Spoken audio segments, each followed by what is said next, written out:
اليوم طبعا في الصباح الباكر الساعة 4 وشوية هجمت الميليشيات الفرقة السادسة مشاب الفاشر وقوات المشتركة وقوات الردرد قوات خشد وقوات نياقوت، وتصدت ببسالة الناحية الشمالية الشرقية وطردوا العدو وكبدوا خسائر فاضحة، ثبات في العرض والعرض، ونسأل الله سبحانه وتعالى لهم الثبات.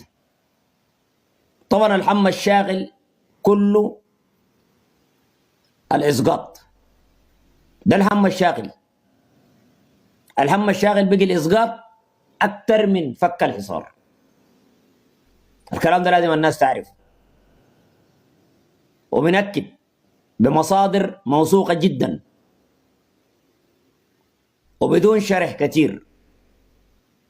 قاب قوسين او ادنى الشعب السوداني هيفرح اليوم. نحن عارفين الوضع بتمر به المواطنين المدنيين في داخل الفاشر، تحركات امبارح الناس كلها شايفه الحاصل شنو.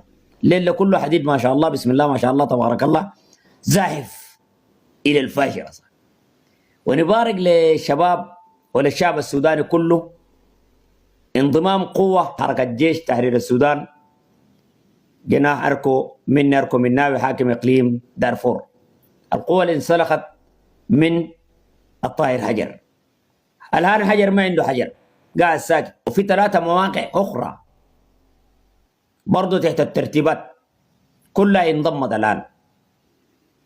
قوة كبيرة جدا انضمت. كل القوة دي الفاشر جوا.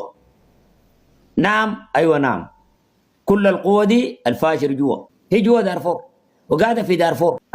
أول أمس كان يوم 13 يا جماعة. يوم 13 كانت في عملية نوعية قامت بها الطيران الاستراتيجي السوداني في كشلنقو. كشلنقو ده تابع لولاية جنوب دارفور، مركز بتاع التدريب. والله يا جماعة كلمة والله دي مش فيها كفارة يا أخي. كان جخمة يا أخي. النيالة دي يمين من طردوا المواطنين.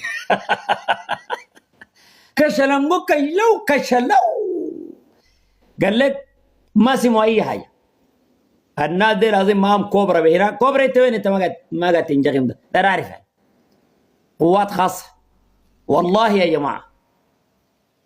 قال لك 500 وشوية ديل يعني ما انجخموا، لكن بليسي يعني مصابين. مصابين كويس. 300 وكسر